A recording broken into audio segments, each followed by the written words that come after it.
오늘 로마서 강해 설교 쉬운 네 번째로 설교 제목은 나의 보호자, 나의 동역자입니다. 로마서 마지막 16장은 로마서를 다 쓰고 난 후에 바울이 더 하고 싶은 말을 덧붙인 글입니다. 그 증거로는 로마서 15장 마지막에 이렇게 끝나고 있기 때문입니다.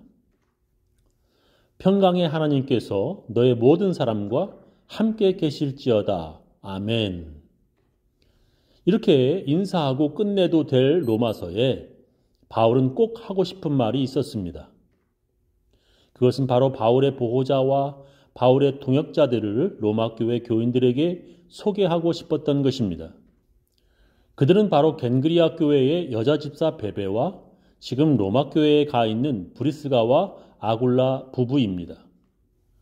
바울은 그때 고린도에서 로마서를 기록하고 있었는데 고린도 옆에 겐그리아 교회 베베에게 자기 편지를 로마 교회에 전달하게 하는 것입니다.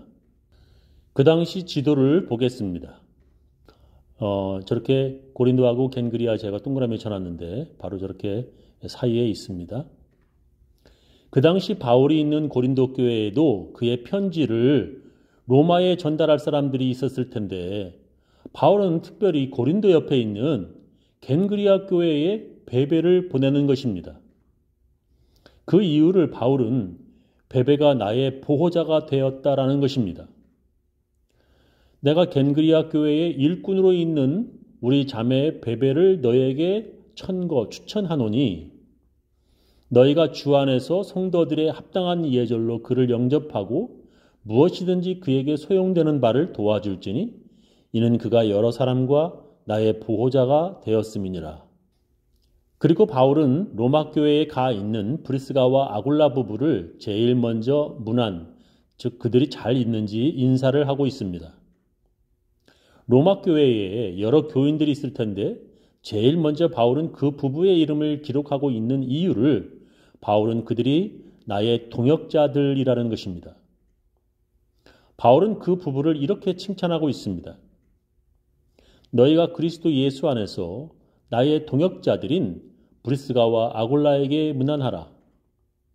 저희는 내 목숨을 위하여 자기의 목이라도 내어 놓았나니 나뿐 아니라 이방인의 모든 교회도 저희에게 감사하느니라 했습니다. 그들은 바울을 살리기 위해서 자기의 목숨을 내걸었던 사람들이라는 것입니다. 특히 아내인 브리스가의 이름이 남편인 아굴라보다도 먼저 나온 것은 브리스가가 더 열심히 바울을 도왔기 때문이라고 많은 신학자들이 말하고 있습니다. 성경에는 수많은 사람들의 이름이 기록되어 있습니다. 얼마나 많은 사람들의 이름이 기록되어 있는지 지금도 수많은 사람들이 성경 안에 기록된 사람들의 이름을 자기 이름으로 사용할 정도입니다. 데이빗, 매튜, 마크, 폴, 피터, 사무엘. 지금도 수많은 미국 사람들이 성경에 나온 이름들을 사용합니다. 근데 성경에 나온 이름들 중에 사람들이 절대 쓰지 않으려고 하는 이름들이 있습니다. 그들은 대부분 하나님께 저주받은 사람들이며 믿음의 실패자들이고 그리고 주님의 일에 대적한 사람들입니다. 그들 중에 하나님의 말씀을 전하는 주의 종들을 괴롭힌 자들이 있었는데 특별히 신약 성경에 사도 바울이 기록한 이름이 있습니다. 그 이름은 후메네오와 구리장색 알렉산더입니다. 믿음과 착한 양심을 가지라. 어떤 이들이 이 양심을 버렸고 그 믿음에 관하여서는 파선하였느니라. 그 가운데 후메네오와 알렉산더가 있으니 내가 사단에게 내어준 것은 저희로 징계를 받아 회방하지 말게 하려 함이니라 했습니다. 후메네오와 알렉산더가 처음엔 예수 믿는 사람들이었지만 그 믿음에 관하여는 파선, 즉 배가 깨졌다고 기록했는데 그 말은 그들이 믿음을 완전히 잃어버렸다는 것입니다. 사도 바울이 그들에게 얼마나 많은 괴롭힘을 당했는지 저희로 하나님의 징계를 받아 더 이상 방해하지 말게 그들을 사단에게 내어주었다고 말할 정도입니다. 그 뜻은 이제 그들이 구원받든 말든 그들에게 아무런 관심도 갖지 않겠다는 것입니다. 그냥 그들이 바울에게서 잊혀진 자들이 되게 하겠다는 뜻입니다. 그리고 특별히 구리장색, 즉 구리로 장식품을 만들어 팔던 알렉산더라고 하는 사람은 바울이 또 한 번 그의 이름을 성경에 기록하며 후배 목사인 디모데에게 너도 저를 조심하라 말할 정도였습니다. 구리장색 알렉산더가 내게 해를 많이 보였음에 주께서 그 행한 대로 저에게 갚으시리니 너도 저를 주의하라.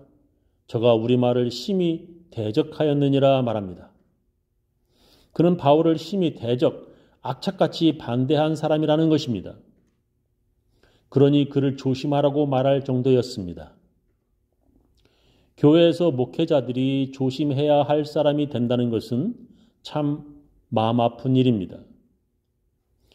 이렇게 성경에 바울을 위해 자기 목이라도 내놓을 만한 보호자들, 동역자들이 있기도 하지만 알렉산더와 같은 심히 대적한 사람들도 있습니다.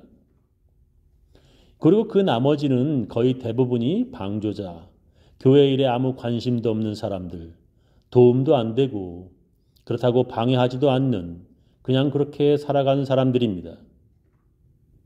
지금의 모든 교회도 마찬가지입니다. 교회에는 목회자를 돕는 보호자나 동역자들이 있는가 하면 그 반대로 심히 비판적이고 대적하며 자기가 무척 똑똑하고 잘난 듯 목회를 방해하는 사람들도 있습니다. 그리고 또한 코로나로 인하여 어려워진 교회에 아무런 관심도 없는 방관자들이 있습니다. 우리가 어떻게 하면 교회에서 대적자가 아니라 동역자가 될 수 있을까요? 우리가 어떻게 하면 회방꾼이 아니라 보호자가 될 수 있나요? 여러 방법이 있겠지만 저는 교회에서 말 조심하는 것부터 시작하라고 말하고 싶습니다. 교회에서 문제를 일으키는 사람들, 대적자들 대부분이 교회 안에서 함부로 말하고 그리고 있지도 않은 말들을 자기 마음대로 지어내며 주위에 옮깁니다. 그런 사람들 때문에 교회는 문제가 시작되고 전도에 방해가 됩니다. 그리고는 그런 사람들 때문에 교회가 결국 문 닫게 되는 것입니다. 미국 라이프웨이 연구소 소장인 톰 S. 레이너 박사가 미국 크리스천 포스트에 교회를 죽이는 6가지 말이라는 글을 소개했습니다. 첫 번째는 목사님이 전도하실 거예요 라는 말입니다. 교회에서 모든 어려운 일들을 목사에게 맡기는 것입니다.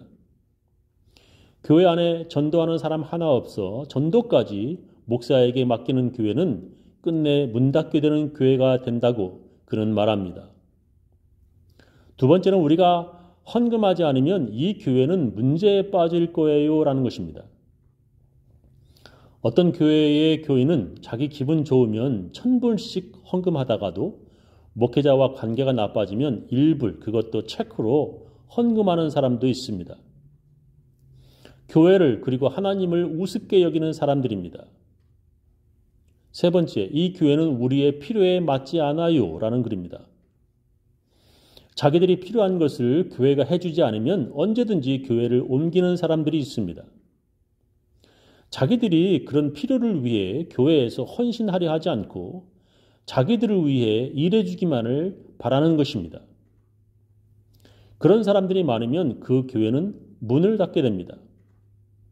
네 번째, 우리가 목사님과 임직원들의 월급을 주니까 목사는 우리 말을 들어야 해요 라는 것입니다. 목사는 자기가 내는 헌금으로 월급 주니까 자기 말을 들어야 하고 말 안 들으면 언제든지 쫓아내겠다는 사람들입니다. 목사를 죽이고 교회를 죽이는 말입니다. 다섯 번째, 변화를 다음 세대에 맡겼어요 라는 말입니다. 교회 안에 변화를 절대 허락하지 않고 옛날부터 해오던 방식 그대로 원하는 사람들입니다. 그런 사람들이 교회의 임원들이면 그 교회는 발전하기가 어렵습니다. 여섯 번째, 난 그 목회자가 오기 몇 년 전에 그 교회에 있었고 그가 가고 나면 다시 교회에 나올 것이다 라는 말입니다. 지금 담임 목사가 싫어서 교회를 떠났는데 그 목사가 떠나야만 자기들이 나오겠다는 사람들입니다. 이런 말들을 하는 교회들이 문을 닫는 교회들이었다고 그는 말했습니다. 한국 사람들 교회도 미국인 교회도 이런 사람들이 있구나. 어디나 다 똑같은 사람들이 있다는 것을 저는 느낍니다. 성경은 자기가 한 말에 자기가 심판을 받을 것이라고 기록합니다. 선한 사람은 그 쌓은 선에서 선한 것을 내고 악한 사람은 그 쌓은 악에서 악한 것을 내느니라. 내가 너희에게 이르노니 사람이 무슨 무익한 말을 하든지 심판날에 이에 대하여 신문을 받으리니 네 말로 의롭다함을 받고 네 말로 정죄함을 받으리라. 예수님께서 말씀하셨습니다. 자기가 한 말로 의롭다함을 받거나 자기가 한 말 때문에 죄인으로 판결받을 것이라고 예수님께서 말씀하셨습니다.